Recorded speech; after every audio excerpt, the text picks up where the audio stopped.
우크라이나 전쟁이 일어나면서 미국이 러시아 외환보유고를 압류했어요. 그런데 이게 부메랑이 돼서 이를 계기로 금 수요가 폭발적으로 늘어났습니다. 상대적으로 금은 안전하다는 걸 그때 각국 정부가 보고 그 다음서부터는 그들의 외환보유고에 안전한 금을 담기 시작한 거죠. 옛날처럼 미국이 이거를 억누를 수 있는 처지가 아니 되나서 이제 비로소 금 시장은 시장의 수요와 공급에 의해서 시장 가격이 결정되는 정상화 단계로 들어갔습니다. 그러다 보니까 여태까지 억눌려 있던 용수철이 튀어오르면서 가격이 오르고 있는 겁니다.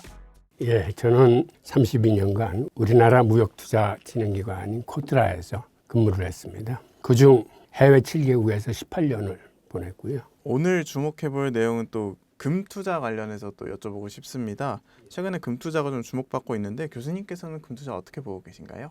결론부터 말씀드리자면 금투자는 전망이 밝습니다. 우선 기본적으로 2008년도 글로벌 금융위기 이후에 각국 중앙은행들은 외환보유고에서 미국 국채 대신 금을 담기 시작했습니다. 그러다 보니까 금값의 상승은 달러의 불신을 불러온다고 그래서 미국 정부가 금 선물 시장을 통해서 강력하게 규제하기 시작해서 온수당 2,000달러를 넘으면 어김없이 개입을 했습니다.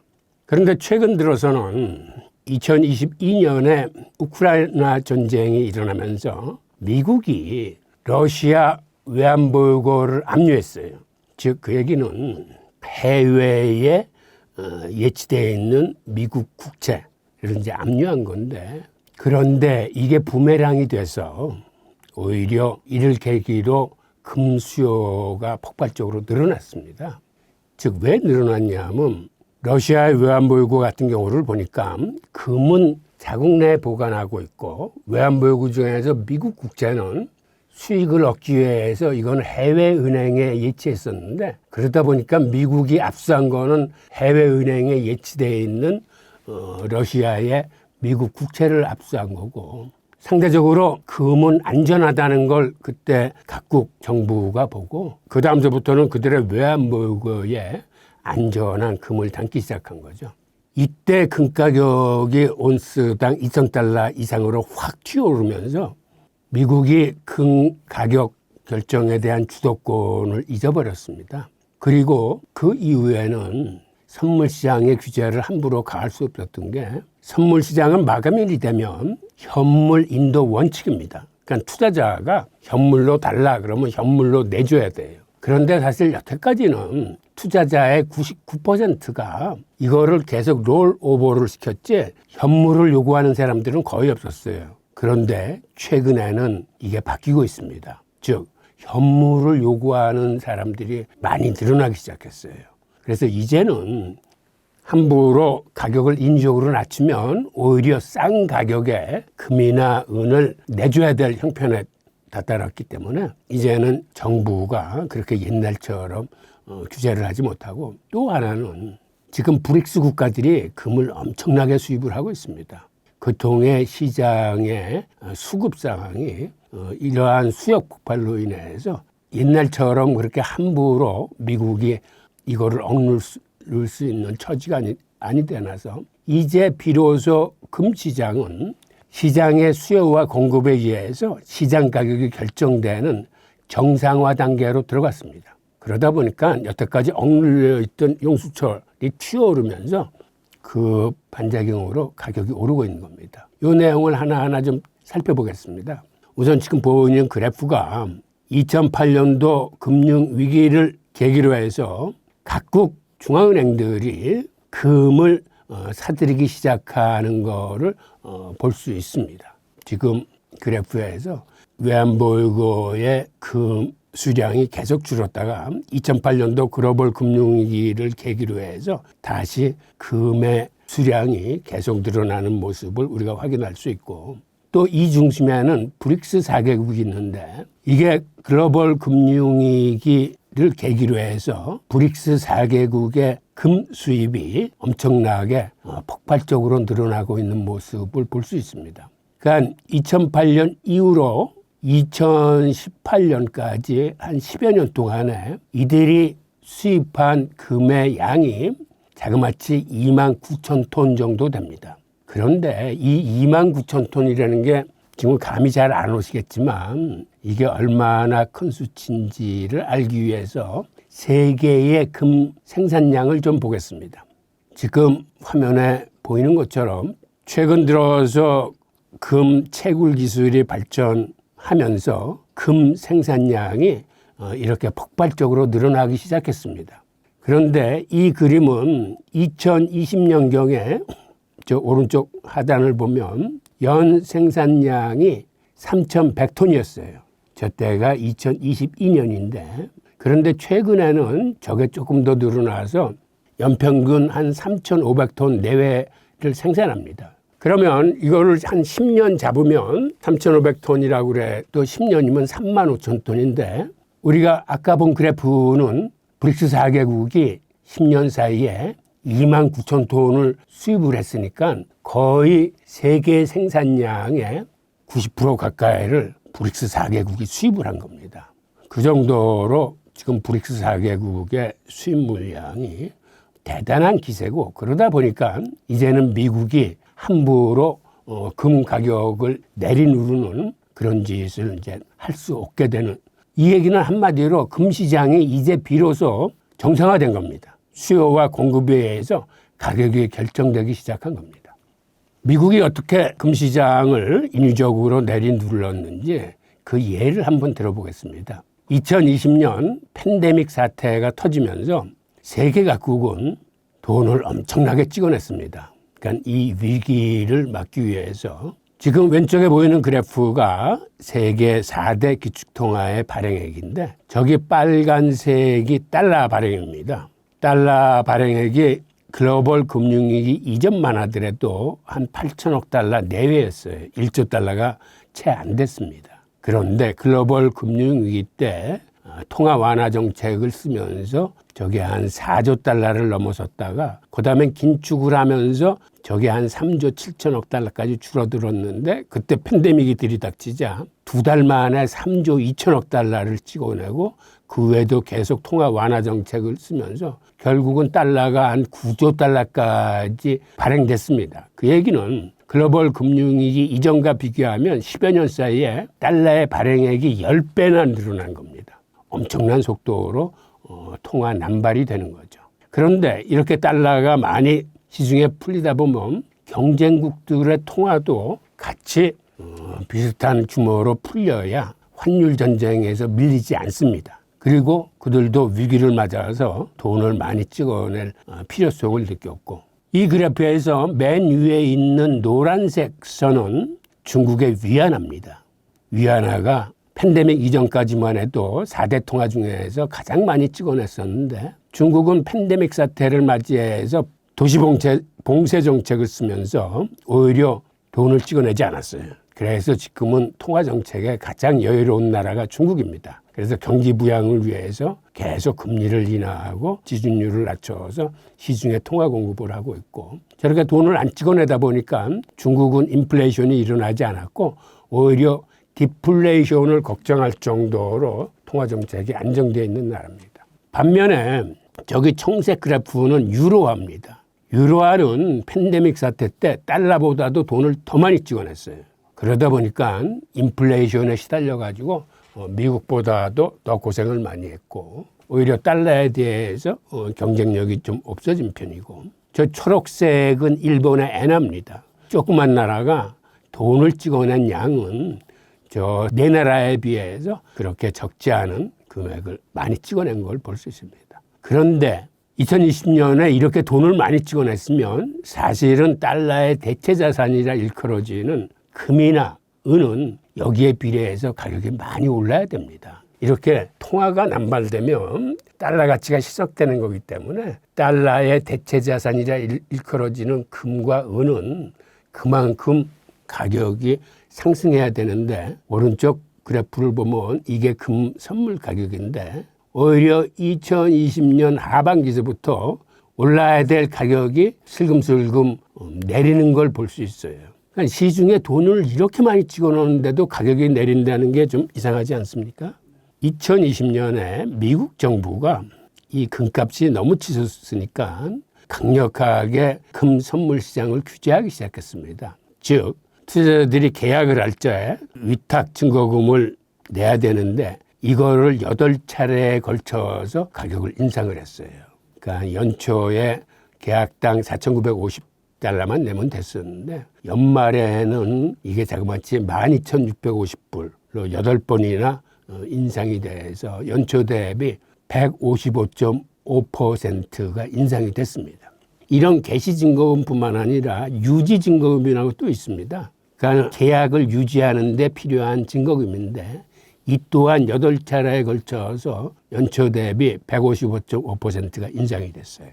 그리고 또 하나는 이건 주로 기관 투자자들이 애용하는 건데 레버리지를 한 200까지 줬었는데 8월 말에 이거를 19배로 축소를 하고 또 9월 이후에 들어서서 이걸 다시 15배로 축소를 해서 이게 금액으로 치면 한 32% 금액을 올린 거나 마찬가지입니다. 이렇게 엄청난 규제로 인해서 금 가격은 온수당 2,000달러를 돌파했던 게 한 1,300~400불까지 떨어지게 됩니다. 그리고 하반기에 가격이 떨어지는데도 증거금을 3차례 더 인상을 했어요. 한마디로 이제 확인 사살을 한 건데 그리고 이렇게 레버리지를 축소하고 이때 큰 손들이 금시장을 떠납니다. 그리고 이들이 비트코인으로 이동을 해요. 그 전까지만 해도 금과 비트코인은 동행성을 보였습니다. 그런데 2020년 11월을 기점으로 지금 화면에서 보이는 것처럼 두 개는 완전히 가는 방향을 바꿉니다. 디커플링이 되는 거예요.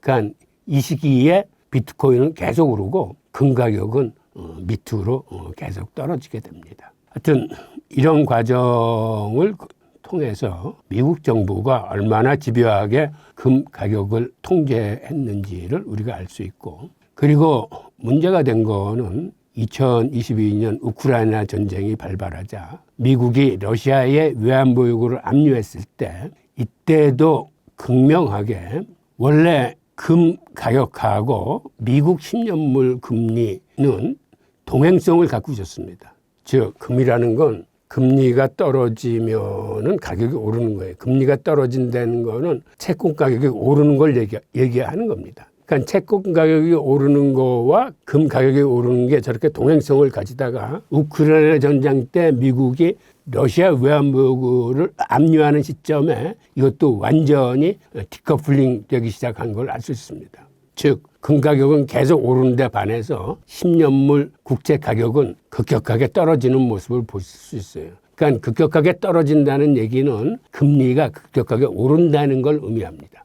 이런 식으로 금 가격과 10년물 국채 가격이 동행성을 가졌다가 이때 디커플링이 된 모습을 우리가 볼 수 있고 또 하나는 최근 들어서 금이나 은 선물 시장에서 현물 인도 요구가 전례 없이 급증하고 있습니다. 기본적으로 선물 시장의 마감이라는 현물 인도 원칙이 살아 있습니다. 즉 대부분의 투자자가 이거를 현물로 받는 그 번거로움을 택하지 않고 과거에는 대부분 롤오버를 시켰어요.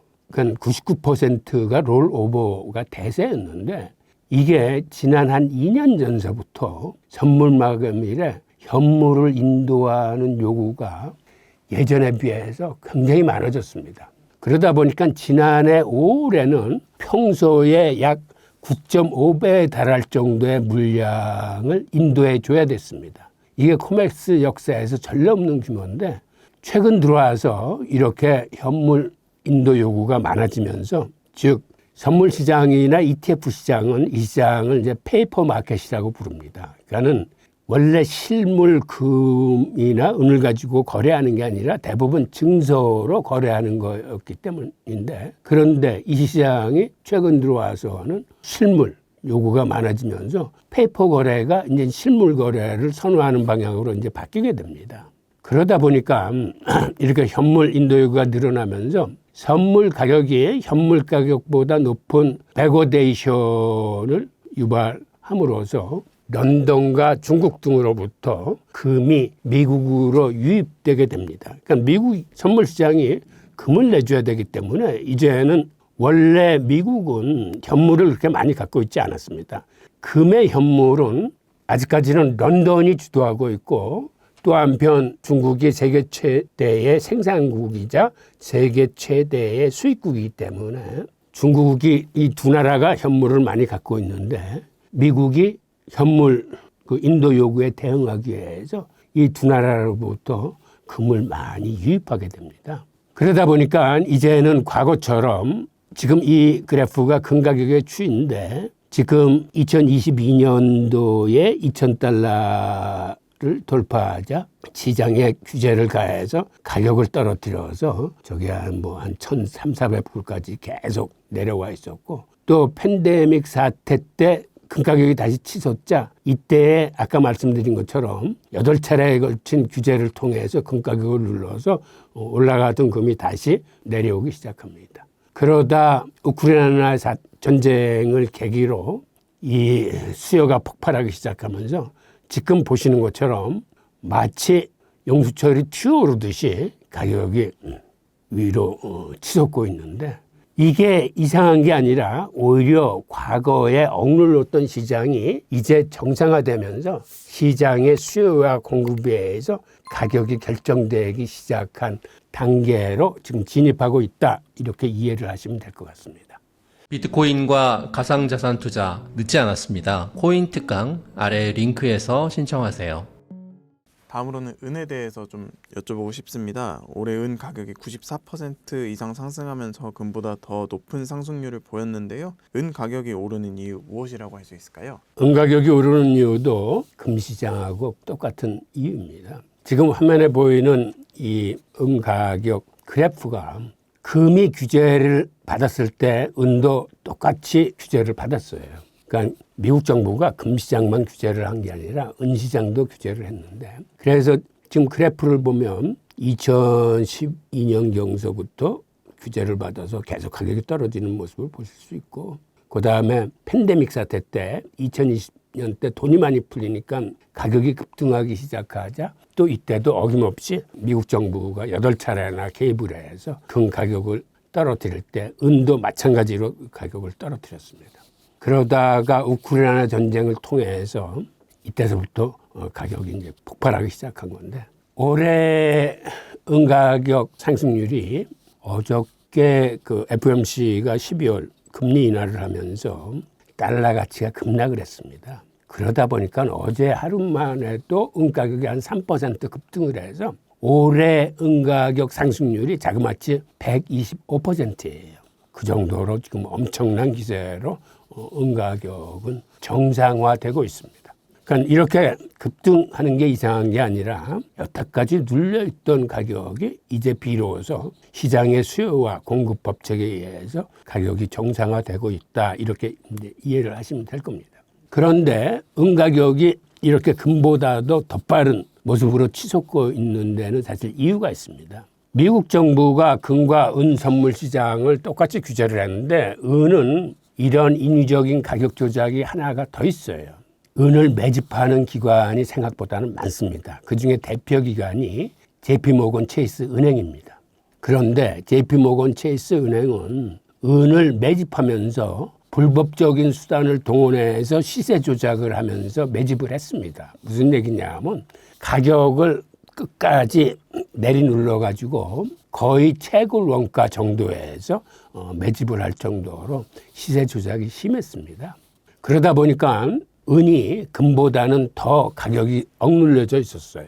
그런데 최근 들어와서 이제는 현물을 요구하는 게 증가하면서 그다음에 브릭스의 수입 물량이 대폭 늘어나면서 이제는 미국 정부도 그렇고 JP모건도 시세 조작이 불가능하게 됐습니다.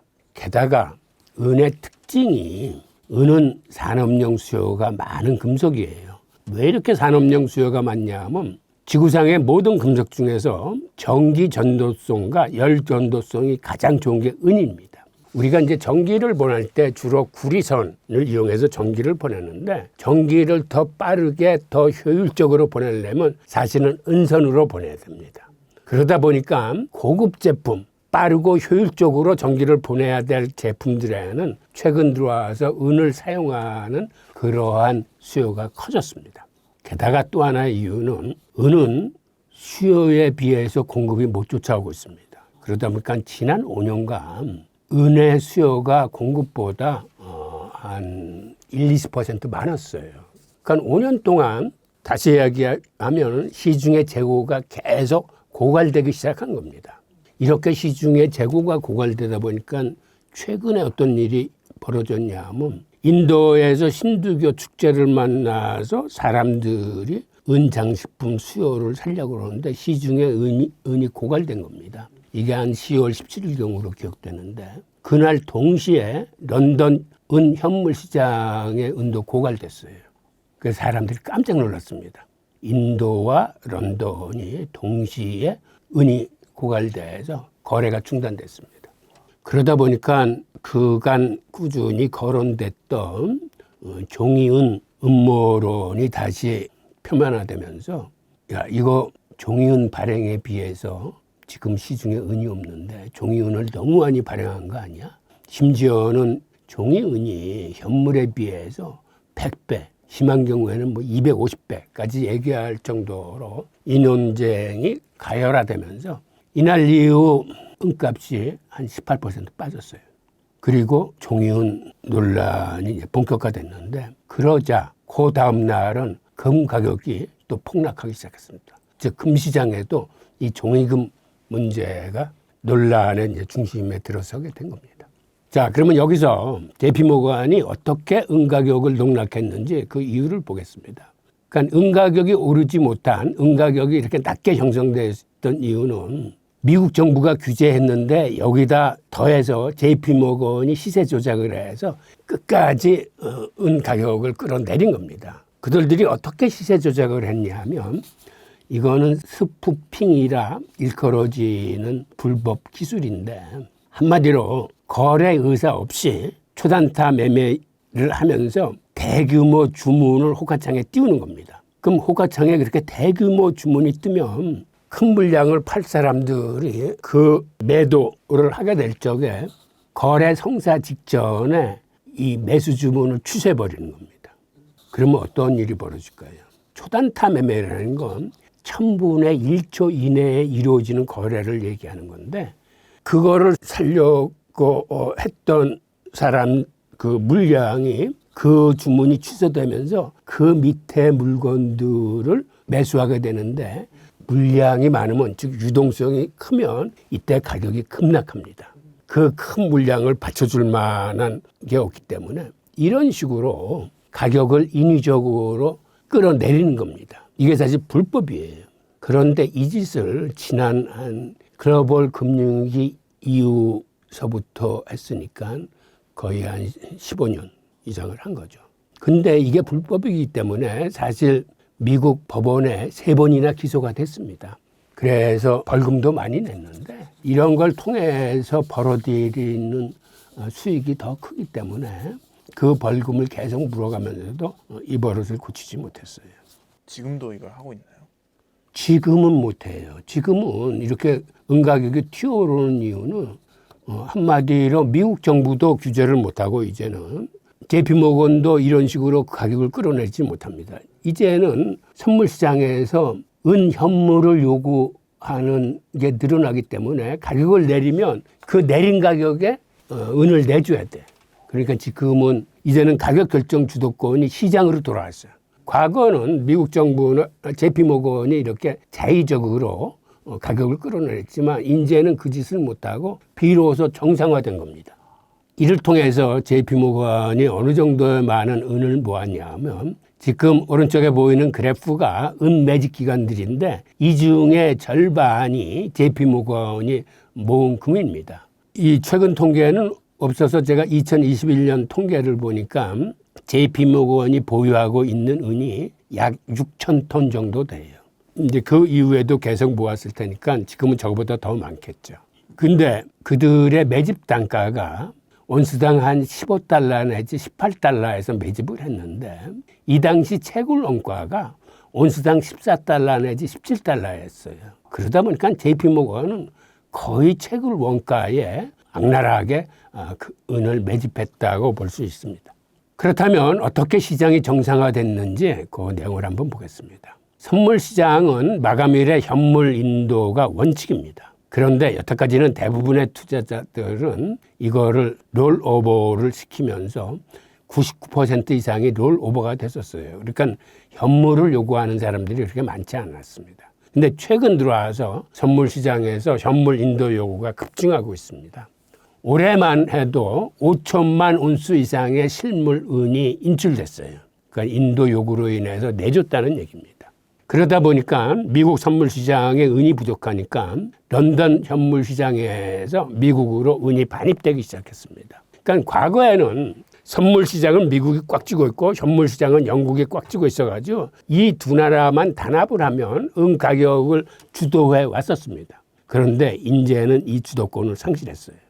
그리고 최근 5년 동안에 이게 은의 공급량과 수요량인데 2021년서부터 보면은 수요량이 공급량보다 훨씬 많습니다. 그러다 보니까 5년 동안 시중의 재고가 계속 고갈되기 시작한 겁니다. 기본적으로 연간 은의 채굴량은 한 8억 온수 정도 됩니다. 그런데 이 중에서 4분의 3 정도는 이게 은광에서 나오는 게 아니라 금광이나 구리광산이나 아연광산에서 이것들을 재련하면서 이때 은이 부산물로 생산이 됩니다. 이렇게 부산물로 생산되는 게 은 채굴량이 한 75% 정도 되기 때문에 저렇게 공급이 부족하다 하더라도 이 공급을 채우기 위해서 생산을 그렇게 늘릴 수 있는 구조가 안 돼요. 그러니까 대부분 부산물로 생산되기 때문에. 그리고 금 같은 경우는 가격이 비싸기 때문에 전자제품이나 이런 데 쓰이더라도 이걸 폐기할 적에 금을 다시 회수를 합니다. 그건 추출 기술에 의해서 한 번 썼던 금도 다시 이렇게 회수를 하는데 은은 사실은 단가가 낮기 때문에 이거를 회수하는 데 들어가는 비용이 더 많아서 그렇게 재활용 추출이 활발하지 않습니다. 금을 회수할 때 그때 쫓아 나오는 은이 거의 대부분일 정도로 그래서 이렇게 재활용으로 끄집어내는 은이 약 한 2억 원수 정도 돼요. 그러니까 두 개를 합쳐서 연평균 생산량이 한 10억 원수 정도 됩니다. 은의 공급량이.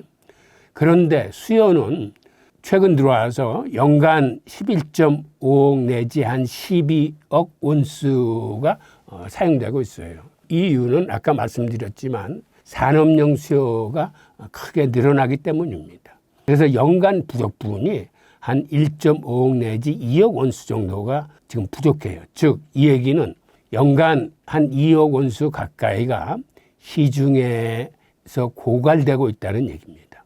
그리고 지난 5년간 이런 고갈의 과정을 밟아오면서 한마디로 현물시장의 은이 동락이 시작해서 인도와 런던의 그러한 거래 중단 사태를 맞이한 겁니다.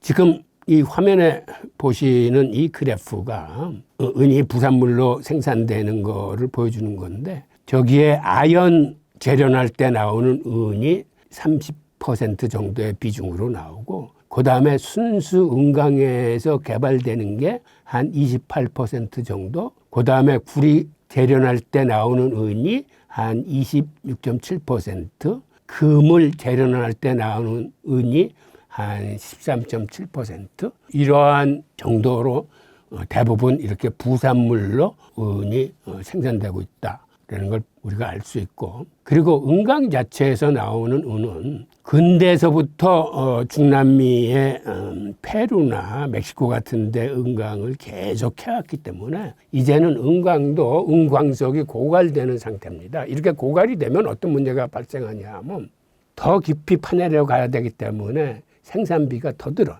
게다가 이제는 좋은 광석이 크게 남지 않아가지고 은의 품질이 많이 저하되는 그런 문제를 갖고 있습니다. 그러니까 구조적으로 은광산을 통해서건 이렇게 부산물로 생산되는 은이건 은의 공급 증가 가능성은 사실상 크게 없어요. 그러니까 수요는 계속 늘어나는데 공급이 늘어나지 못하는 겁니다.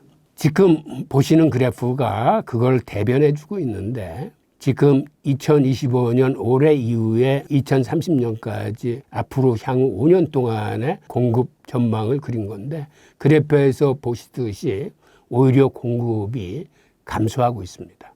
앞으로 감소할 전망입니다. 즉 수요는 계속 늘어나는데 이렇게 공급이 감소하면 시중의 은 재고는 더 빠른 속도로 고갈되기 시작할 겁니다. 그러니까 은 생산은 이런 식으로 영구적인 구조적인 한계를 갖고 있다. 즉 공급 부분은 우리가 기대할 수 없다라고 이제 말씀을 드릴 수 있습니다. 그렇다면 이제 앞으로의 은 가격 어떻게 전망하고 계신가요? 앞으로 은 가격은 한마디로 은의 수요가 얼마만큼 빠르게 증가하는지 또 그에 따라서 시중의 재고가 얼마나 빠른 속도로 고갈되는지가 은 가격을 결정할 겁니다. 올해 뱅크 오브 아메리카 같은 경우는 내년에 은 가격이 온수당 한 65달러 갈 거다라고 전망을 했고 일부에서는 100달러까지 간다라고 전망을 했습니다. 그런데 이미 어제 날짜로 온수당 63달러를 돌파했어요. 그러니까 내년에는 사실은 얼마나 오를지 지금으로서는 감히 예측하기조차 힘들어요. 우선 문제는 시중의 실물 은 부족 사태가 지금도 예사롭지가 않습니다. 그런데 내년이 되면 얼마나 이 문제가 심각하게 수면 위로 떠오를지에 따라서 은 가격이 결정될 것 같아요. 지금도 시중에 은이 없다 보니까 미국이 런던이나 중국에서 빌려오는 은 그리고 런던 시장에 은이 고갈될 적에 런던도 비행기로 중국과 오히려 빌려줬던 은을 뉴욕에서 회수해 오면서 비행기로 날아왔습니다. 보통 금은 비행기로 공수를 하는데 은 같은 경우는 그렇게 가격이 높은 금속이 아니다라서 배편으로 느긋하게 싸게 이동을 시키는데 이때는 하도 급하니까 비행기로 그냥 공수를 해왔어요. 그런데 이 대여 금리가 얼마인 줄 아십니까? 자그마치 지금 30%예요. 즉 시중에 은 재고가 그렇게 많지 않다는 걸 얘기합니다. 그러니까는 그냥 돈을 빌릴 적에도 우리가 지금 한 3, 4%는 빌리는데 은을 빌릴 적에는 이게 30%는 내야 된다는 건 이 시장이 지금 예사롭지 않다는 거를 단적으로 얘기해 주는 거예요. 그럼 은의 향후 수요 전망을 한번 보겠습니다. 금은 산업용 수요가 한 7%뿐이 안 돼요. 그런데 은은 이게 60% 이상입니다. 지금 화면에 보이는 것처럼 주로 많이 쓰이는 게 태양광 패널, 그 다음에 전기차하고 하이브리드 차, 그 다음에 AI와 데이터 센터, 고급 반도체 칩, 그 다음에 5G, 즉 고급 제품의 은수요가 많이 늘어나고 있어요. 이 내용을 좀 더 자세히 보면 지난 10년간 은의 산업용 수요가 지금 화면에서 보이는 것처럼 코로나 시기를 제외하고서는 꾸준히 늘어왔습니다. 그런데 이게 앞으로는 더 빠른 속도로 늘어날 거예요. 지난해에 은의 산업용 수요가 사상 최고치였는데 6억 8천만 온스가 산업용으로 쓰였어요. 이때 태양광 패널, 전기차, 반도체 칩, 5G 기지국 이런 데 주로 쓰였는데 이 분야가 앞으로 증가세가 예사롭지가 않습니다. 그 내용을 하나하나 보겠습니다. 태양광 같은 경우 지금 보시는 그래프가 지난 10년간 수요가 상승하는 거를 보여주는 그래프인데 최근에 들어와서 2023, 2024년도에 급격히 수요가 증가하는 모습을 보이실 수 있습니다. 그리고 앞으로는 어느 정도 쓰일까를 보여주는 건데 미국만 하더라도 지금 빨간색이 수요가 이제 늘어나는 걸 표시한 거고 글로벌 규모로 봤을 적에도 2030년경에 계속 늘어나는 수치를 볼 수 있을 겁니다. 지금의 이런 추세라면 2030년까지 현재 2배로 증가하게 되는데 이때 연간 한 1.5억 원수가 추가로 필요하다고 합니다. 그래서 태양광 판넬의 은절강 기술이 개발되지 않는다면 이 분야에서 늘어나는 은수요가 폭발적으로 늘어날 겁니다. 그 다음에 전기차 부분입니다. 전기차 부분도 지난 10여 년 사이에 연평균 상승률이 한 43%나 될 정도로 급속하게 커오고 있는데 보통 우리가 타는 내연 자동차 같은 경우에는 은이 한 15g 정도 들어간다고 합니다. 그런데 전기차 같은 경우에는 이게 25g 내지 고급차인 경우, 대형차인 경우에는 55g까지 들어가요. 그러니까 일반 차에 비해서 은의 수요가 폭발적으로 커지는 겁니다. 그럼 앞으로는 어떻게 될까요? 그동안에는 전기차 그 캐즘이라고 그래서 일시적인 그 수요 정체 현상이 있었는데 올해서부터 오히려 전기차 수요가 더 늘어나고 있습니다. 지금 보시는 그래프가 저 맨 위에 황색 선이 앞으로 늘어날 전기차 시장 규모입니다. 그 다음에 그 두 번째 그 회색, 청회색, 이게 하이브리드 자동차인데 하이브리드 자동차는 전기차보다 더 빠른 속도로 저렇게 증가를 할 겁니다. 그래서 앞으로 전기차와 하이브리드 차가 저렇게 늘어나면서 이 분야의 은 수요 또한 굉장히 빠른 속도로 늘어나는 걸 우리가 알 수 있고 또 하나는 AI 분야, 데이터 센터 분야, 5G 통신 분야 이쪽에도 은 수요가 굉장히 많이 쓰입니다. 사실 이 분야가 어떤 의미에서는 더 많은 은의 수요를 부르고 있어요. 그리고 지난해 같은 경우를 보면 은 공급량은 채굴이나 2차 추출이나 이걸 다 합쳐서 한 10억 온수 정도 됐습니다. 그런데 수요는 11억 6천만 온수였었어요. 그러다 보니까 1억 4천만 온수가 이제 부족됐던 건데 이러한 상태가 지난 5년간 계속 이어져 왔습니다. 그러다 보니까 이렇게 매년 모자란 부분은 시중에 은을 갖다 쓰다 보니까 시중의 은이 고갈되는 속도가 빨라지는 겁니다. 그래서 바로 인도와 런던 사태 그리고 미국 선물 시장에서도 은 현물 요구가 늘어나는 이유입니다. 앞으로 5년 동안에 이거 전문기관에서 낸 수치인데 태양광 같은 경우는 성장률이 40% 내지 60%라고 합니다. 그러니까 엄청나게 빠른 속도로 성장을 할 거고 전기차 분야는 오히려 태양광보다도 성장 속도가 더 빠릅니다. 앞으로 5년 후에 지금의 50% 내지 70%가 성장할 거라고 그러고 그다음에 고급 전자제품, 인공지능 분야, 데이터 센터 분야는 한 20% 정도 성장이 예상된다고 하는데 문제는 쓰이는 양은 이 분야가 훨씬 더 많습니다. 그러니까 태양광 분야는 한 3억 원수, 전기차는 1억 4천만 원수인데 반해서 이 인공지능과 데이터 센터 분야는 자그마치 한 4억 원수 이상이 필요합니다. 이런 식으로 이 세 분야 공이 앞으로 성장 속도가 빠르기 때문에 은 수요는 지금보다는 훨씬 더 빠른 속도로 고갈이 될 겁니다. 이러한 관점에서 현재 은 시장의 본질을 보면 과거의 은은 일반인들이 귀금속이라고 생각을 했어요. 그런데 이제는 귀금속이 아니라 이렇게 재생에너지나 전기차나 인공지능, 데이터 센터에 들어가는 핵심 자원입니다. 그러니까 산업용 핵심 자원으로 쓰이기 때문에 이제 귀금속의 관점으로 은을 바라보면 이제 안 될 것 같고 더불어서 최근에 시장에 이상 현상들이 발생했습니다. 이거를 제대로 좀 이해를 하셔야 되는데 이로 인해서 은의 구조적 공급 불안 요소가 이제 더 커지고 있습니다. 내용을 한번 보겠습니다. 지난 10월 17일 날 인도에서 힌두교 축제를 맞아서 은 사재기가 벌어졌는데 이때 시중에 은이 고갈이 돼버렸어요. 그리고 동시에 같은 날 런던 은 현물 시장에서도 은이 고갈이 돼서 거래가 중단됐습니다. 이 이후에 은 가격이 한 18% 정도 폭락을 했는데 지금 오른쪽 화면에 그래프를 보면 바로 10월 중순 넘어서 치솟아가 던 은 가격이 확 떨어진 모습을 보실 수 있을 거예요. 그러다가 다시 꿈틀꿈틀 올라가다가 다시 한번 조정을 받고 최근 들어와서 다시 이렇게 치솟고 있습니다. 그러니까 인도 같은 경우는 사실은 올해 들어서 수입량이 한 42% 감소했다고 그래요. 인도가 사실은 은의 수요가 굉장히 큰 나라인데 수요는 급증하는데 이렇게 수입이 감소하다 보니까 시중에 은이 고갈된 겁니다.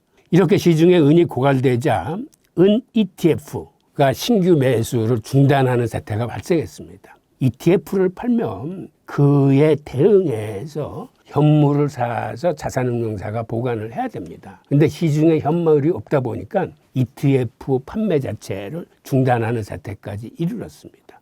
그리고 인도에서는 최근에 은 가격에 프리미엄이 붙기 시작해서 국제 시세보다 한 10% 이상 비싼 가격에 거래되고 있습니다. 그러다 보니까 인도 같은 경우도 은을 항공으로 긴급 운송해 오고 특히 런던 같은 경우가 이렇게 은거래가 중단되니까 당일날 중국과 미국에서 비행기로 은을 실어서 조달을 했습니다. 그렇게 은을 빌리는 대여금리를 30%씩 내고 중국과 미국 선물시장에서 은을 그러니까 미국 선물시장도 은이 없어서 그간 런던 현물시장에서 꾸준히 은을 사왔었는데 오히려 런던 현물시장이 위기가 발생하니까 뉴욕 선물시장에 있던 은조차 저렇게 항공편으로 실어 날라야 될 정도로 지금 시장이 생각보다는 긴박하게 돌아가고 있습니다. 자, 런던 그 은 실종 사태를 한번 보겠습니다. 이게 10월 17일 날 인도에서 은이 고갈된 그때 동시에 런던이 고갈이 됐어요. 그런데 그들이 통계상으로는 9월 말 기준으로 자기들이 한 2만 4천 톤 정도의 은을 갖고 있다라고 그랬는데 이 수치 자체도 2021년에 비해서 한 40% 정도 감소된 수치입니다. 그런데 이 수치의 83%가 이미 ETF에 할당된 은이에요. 즉, 은 ETF가 팔리면서 그들이 사놓은 은을 단지 런던 현물 시장이 보관하고 있던 겁니다. 그러니까 이 중에서 가형으로 쓸 수 있는 은은 그렇게 많지 않다는 얘기죠. 이렇게 5년 넘게 구조적으로 공급이 부족해 온 결과 이런 식으로 현물 시장에 은이 많이 이제 고갈된 겁니다. 그러니까 뉴욕 코맥스 창고에 런던으로 2천만 온스 약 467톤의 은이 항공편으로 이때 런던으로 반출이 됐어요. 사실 467톤이면 굉장히 많은 은인데 이거를 항공으로 긴급 공수를 할 정도로 상황이 이제 긴박하게 돌아갔던 겁니다. 전체적으로 이때 런던 현물 시장이 미국과 중국으로부터 빌려온 은이 한 1,000톤 정도 됐습니다. 다시 얘기해서 중국으로부터 더 많은 은을 빌려왔어요. 그런데 이때 대여금리, 리스레이트가 30% 이상 폭등을 했습니다.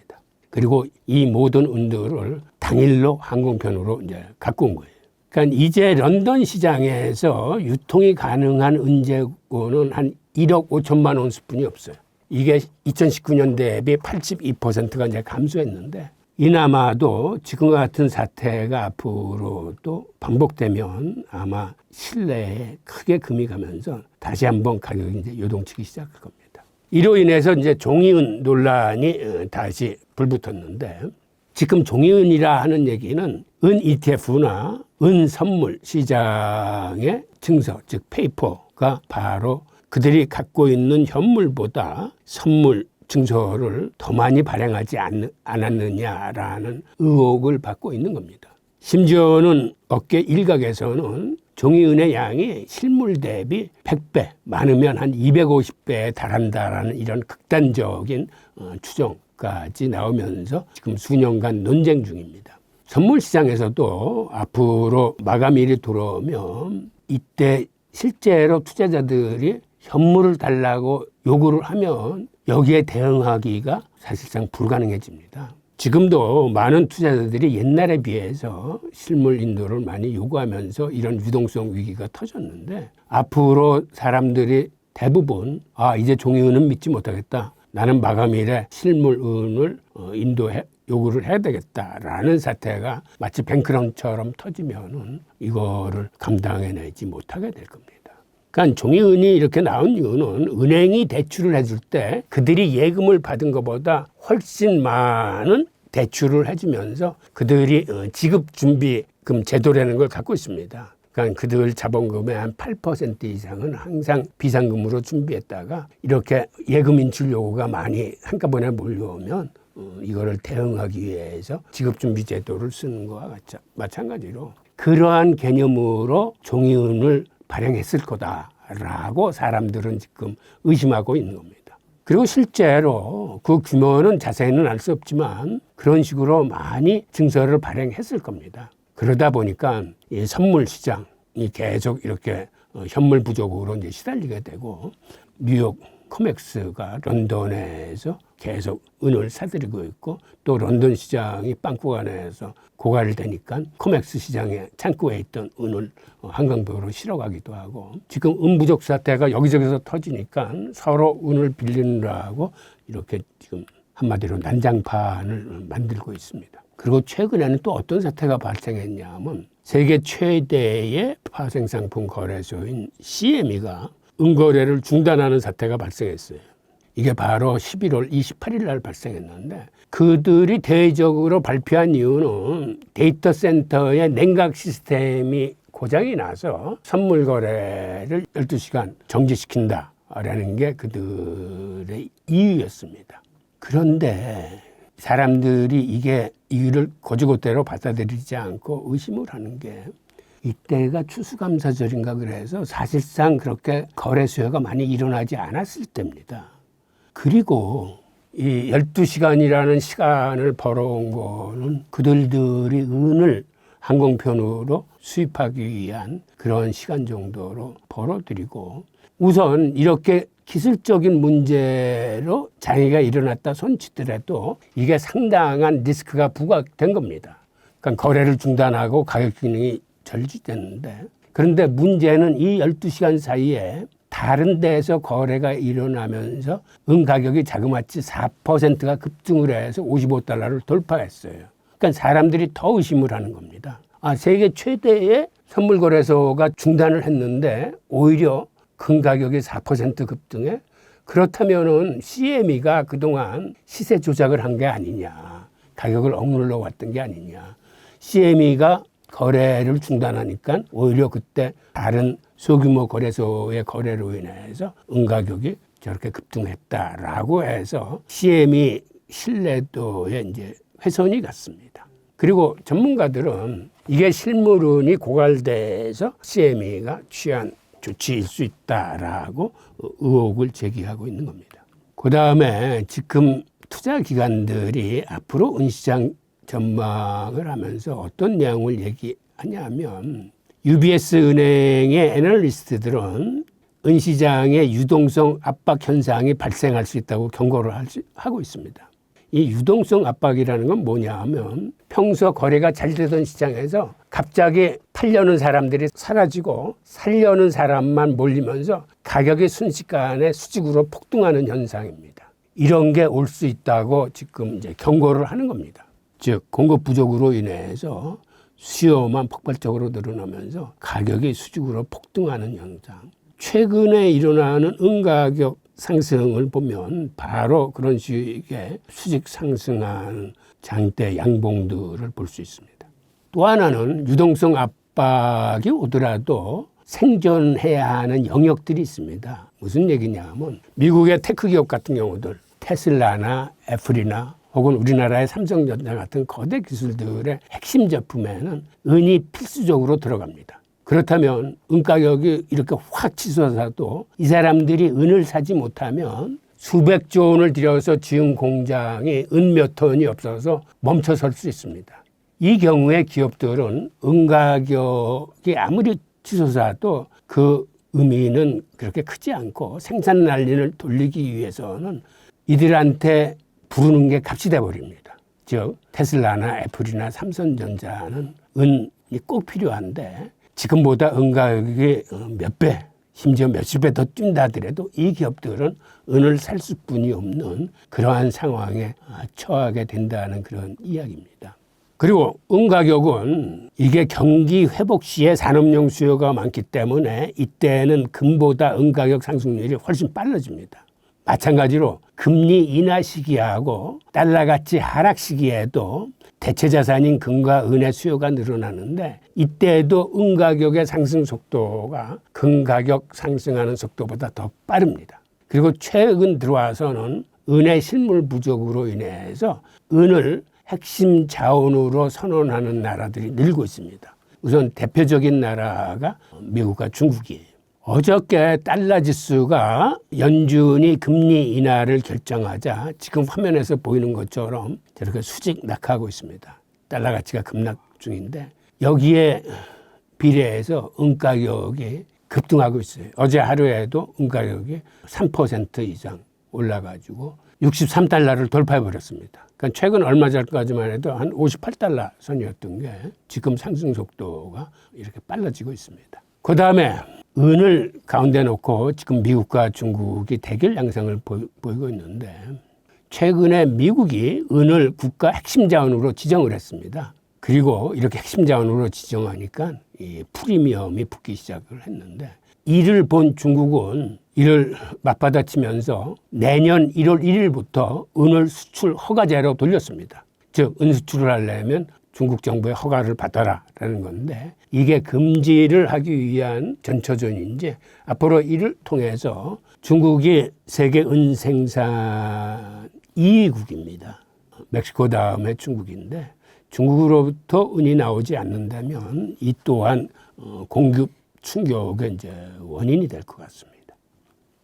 그러니까 중국의 은 수출 허가제는 공급 충격으로 이어질 수 있다는데 지금 보이는 이 그림이 세계 은 생산국인데 멕시코가 한 2억 온수 정도 생산을 하고 중국이 1억 온수 정도 생산을 하고 페루가 또한 한 1억 온수 정도 생산을 해서 이 세 나라가 세계 3대 주요 생산국들입니다.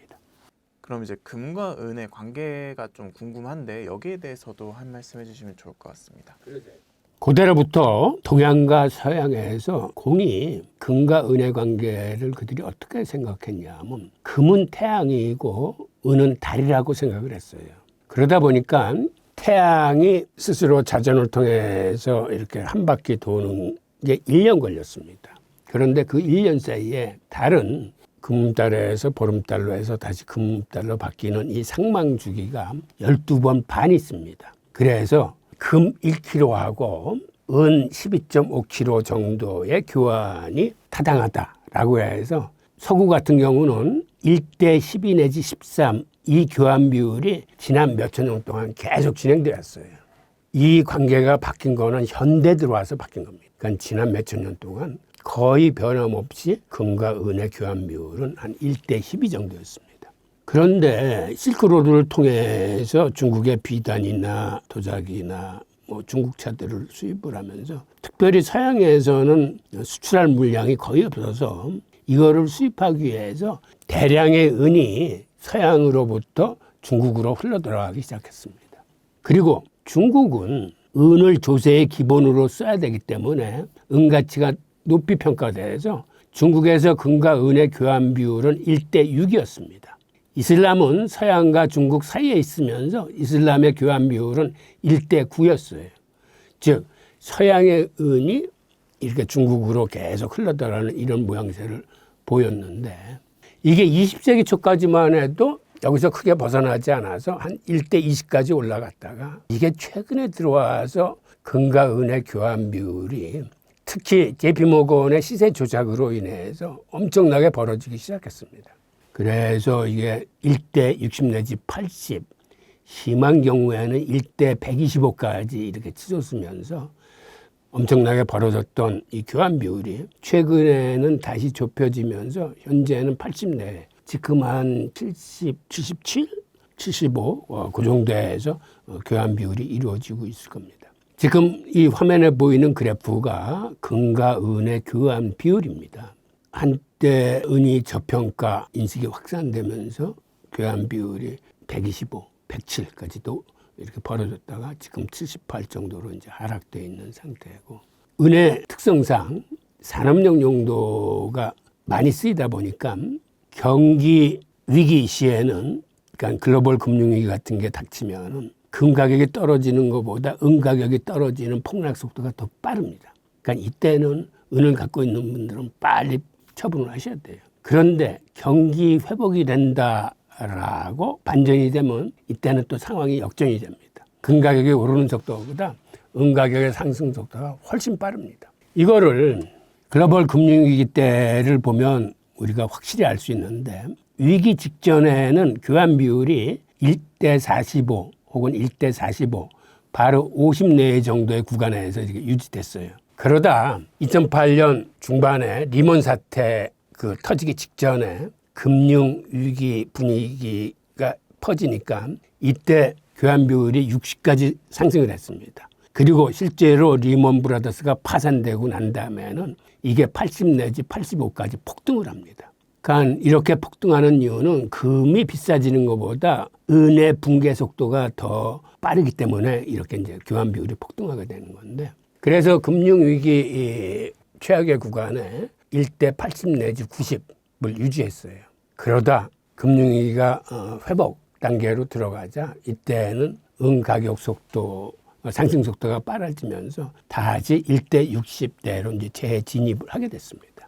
이런 걸로 봐서 은 투자를 하실 적에는 이 경기가 지금 위기로 가고 있느냐 혹은 회복되고 있느냐 이 관계를 잘 보셔야 되고, 마찬가지로 금리 인하 시기에도 은 가격 상승률이 훨씬 빠릅니다. 또 달러가 약세 구간으로 들어가도 은 가격 상승률이 지금 빨라요. 그러다 보니까 최근에는 미국의 연준이 금리 인하 기조를 밟고 있고, 미국 정부 자체가 달러의 약달러를 지금 유도하고 있는 이 두 개가 겹치는 시기이기 때문에 은의 가격 상승률이 그렇게 빠르게 올라간다고 보실 수 있습니다. 그러면 초보 투자자들은 지금 금을 투자할지 은을 투자할지 고민이 많을 것 같은데요. 교수님께서는 금과 은 둘 중에 어떤 자산에 투자하는 게 더 좋은 전략이라고 보시나요? 요거는 방금 말씀드렸던 것처럼 시기와 환경에 따라서 이게 다릅니다. 그러니까는 경기 회복 시에는, 그리고 금리 인하 시에는, 그리고 달러 가치 하락 시에는 이때는 은에 투자하셔야 됩니다. 왜 그러냐면 은 가격 상승 속도가 금보다 훨씬 좋습니다. 그런데 경기 침체가 우려되거나 인플레이션이 우려되는 이런 시기, 그 다음에 금리가 다시 고금리 기조로 상승 기조로 바뀐다거나 달러 가치가 다시 강달러로 전환되는 이런 시기에는 이걸 빨리 판단하셔야 되는데, 이때는 반대 현상이 일어나기 때문에 은 가격의 하락 속도가 금보다 훨씬 빨라집니다. 그러니까 금과 은을 선택하는 거는 두 금속 자체의 비교보다는 이 거시경제 흐름에 따라서 그때그때 상황에 따라서 판단하셔야 돼요. 미래의 화폐 관련해서 질문 하나 드리겠습니다. 교수님 이번에 나온 저서에서 돈은 결국 신뢰의 문제라는 말씀을 해주셨습니다. 이제 이 말이 어떤 의미인지, 그리고 앞으로 돈이라는 것이 어떻게 바뀔 것인지도 한 말씀 해주시면 좋을 것 같습니다. 우리가 과거의 역사를 들여다보면 사실 모든 화폐는 자체의 기능보다는 사람들이 얼마나 믿고 쓰느냐의 신뢰 문제로 귀착이 됩니다. 금본위 제도에서는 사람들이 이제 금을 믿었어요. 그리고 음본위 제도하에서는 은을 믿고, 그리고 양본위 제도하에서는 금과 은을 같이 쓰면서 이런 실물 화폐의 근원은 금과 은을 믿는 데에서부터 실물 화폐가 힘을 받았습니다. 그런데 1972년 닉슨 쇼크 이후로 이 금과의 고리가 떨어져 나가면서 전적으로 미국의 신용에 의존해야만 되는 신용화폐, 즉 피아트 머니 시대가 들어와서는 미국이 생각보다는 신용을 많이 지키지 않았어요. 그래서 우리가 안전자산이라고 믿는 달러 가치의 훼손이 99% 이상 가치가 상실됐습니다. 즉 1971년만 해도 금 1온스를 사는데 35달러면 샀는데 지금은 자그마치 4,300불 가까이 줘야 삽니다. 그리고 최근 들어와서는 통화 남발의 속도가 더 빨라졌어요. 최근 15년 사이에 달러 발행액이 한 10배 이상 늘어났습니다. 결국은 이러한 신뢰 문제로 인해서 비트코인도 탄생하게 된 거고, 앞으로는 기축 통화 자체가 굉장히 다원화될 겁니다. CBDC 사회로 이제 들어가게 되면 브릭스는 브릭스 나름대로 국제결제 시스템을 도입을 해서 그들이 기축 통화를 만들려고 시도를 할 겁니다. 그리고 유럽은 유럽대로, 오펙은 오펙대로, 뭐 남미연합은 남미연합대로 새로운 CBDC를 맞이해서 이 기축통화들이 탄생하면서 달러의 기축통화의 이게 위축이 될 겁니다. 동시에 통화 종류도 굉장히 다변화돼요. 그러니까 달러와 같은 법정 통화가 있고 중국과 브릭스가 주도하는 CBDC가 있고 미국이 주도하는 스테이블 코인이 있고 그다음에 비트코인과 같은 암호화폐가 있고 이 네 종류의 통화가 서로 치열하게 경쟁하면서 또 한편으로는 서로 협력해서 융합하면서 이제는 시장의 경계가 허물어지고 이게 한 울타리 내에서 거래하는 이런 상태로 바뀌면서 온라인의 거래가 이제 대부분 온체인으로 넘어와서 24시간 연중무휴 거래가 되면서 모든 것들이 조각 투자가 가능해집니다. 즉 지금은 통화혁명의 변곡점에 저희들이 서 있습니다. 이런 변곡점을 거쳐서 앞으로는 과거에는 한 나라가 즉 패권 국가가 일방적으로 통화 공급을 했다면 앞으로는 소비자들이 자기가 원하는 통화, 가치 저장 수단이 탁월한 통화를 선별해서 거래와 결제로 쓰게 되면서 세상이 많이 바뀌게 될 겁니다. 하여튼 이러한 신뢰 문제, 이게 과거의 역사에서 그리고 우리 인문학 서적에서 어떤 형식으로 표현되고 도출됐는지를 함께 묶은 책이니까 많은 관심과 사랑 부탁드립니다.